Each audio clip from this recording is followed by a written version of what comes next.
Assalamualaikum warahmatullahi wabarakatuh. Saya Mira Septiani, mahasiswa profesional Stikes Muhammadiyah Palembang. Di sini saya ingin mempresentasikan analisis jurnal hasil dari jurnal saya yang saya dapatkan.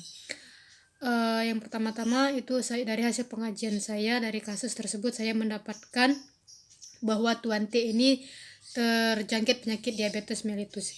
Diabetes mellitus merupakan sekelompok kelainan heterogen yang ditandai dengan kadar glukosa dalam darah atau hiperglikemi. Diabetes mellitus merupakan suatu kumpulan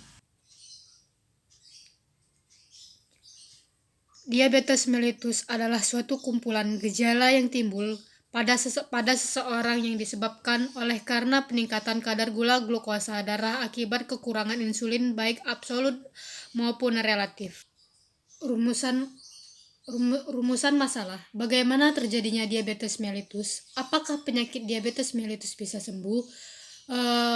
Tujuannya itu agar dapat mencegah diabetes mellitus, agar dapat mengatasi terkenanya diabetes mellitus. Dapat mengetahui dan mempelajari lebih rinci tentang penyakit diabetes mellitus. Kasus yang saya dapatkan yaitu Tuan T berumur 64 tahun datang ke poliklinik mengeluh dengan kedua kakinya terasa kesemutan namun tidak mati rasa. Klien mengatakan sudah lama mengalami keluhan seperti yang dirasakan saat ini, yaitu sejak 3 bulan yang lalu. Klien mengatakan sudah minum obat diabetes mellitus dan kolesterol, namun tidak rutin. Klien rutin datang ke pos bidu setiap 1 bulan sekali. Kontrol terakhir gas gula darahnya adalah 251 mg per dl. Kolesterol 386 mg per dl.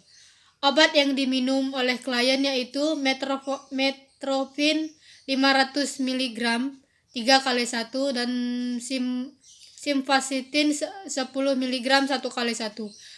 Klien mengatakan masih suka makan gorengan dan minum yang manis. Klien mengatakan sejak 3 bulan yang lalu mempunyai keluhan cepat merasa lelah saat beraktivitas. Tuan T mengatakan susah tidur karena badannya sering gatal-gatal. Pertanyaan klinisnya, apakah penyakit diabetes mellitus itu bisa sembuh? Ini berdasarkan analisis PICO. Yang pertama itu P atau problem. Tuan T 64 tahun datang ke poliklinik mengeluh dengan kedua kakinya terasa kesemutan namun tidak mati rasa. I. Intervention. Klien mengatakan sudah minum obat DM dan kolesterol. C. Minum obat DM dan kolesterol. O. Penyuntikan insulin. Setelah dilakukan searching literatur jurnal di Google Scholar didapatkan beberapa jurnal dan yang terpilih adalah jurnal yang berjudul Insulin of Nutrition Education with Cellular Method in Diabetes Patient Blood Glucose. Dengan alasan jurnal sesuai dengan tema dengan kasus, jurnal ter-up to date. Kemudian hasil telaah jurnal melalui PIA. Yang pertama itu validity atau desain penelitian.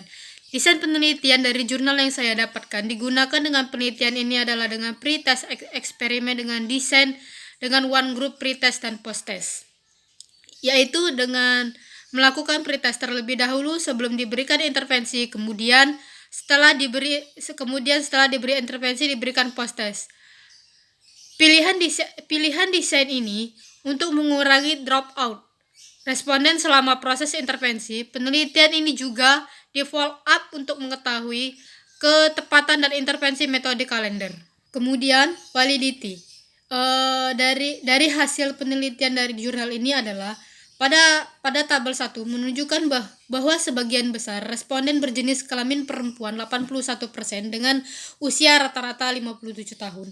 Sebagian besar usia pertengahan atau middle age 57%.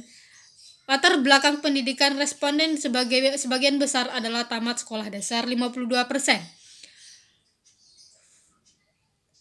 Dan tidak sekolah adalah 23,8%. Kemudian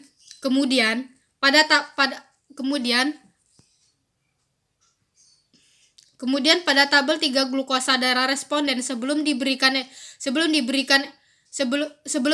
edukasi nutrisi dengan metode kalender adalah tinggi atau normal 66,7%. Setelah diberikan edukasi nutrisi dengan metode kalender, lebih banyak responden yang glukosa darahnya normal sebanyak 57,1%.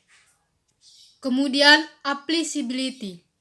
Hasil analisis statistik pada tabel 8 menunjukkan hubungan signifikan antara kadar gula darah dengan skor kesesuaian diet diabetes mellitus dengan menggunakan metode kalender.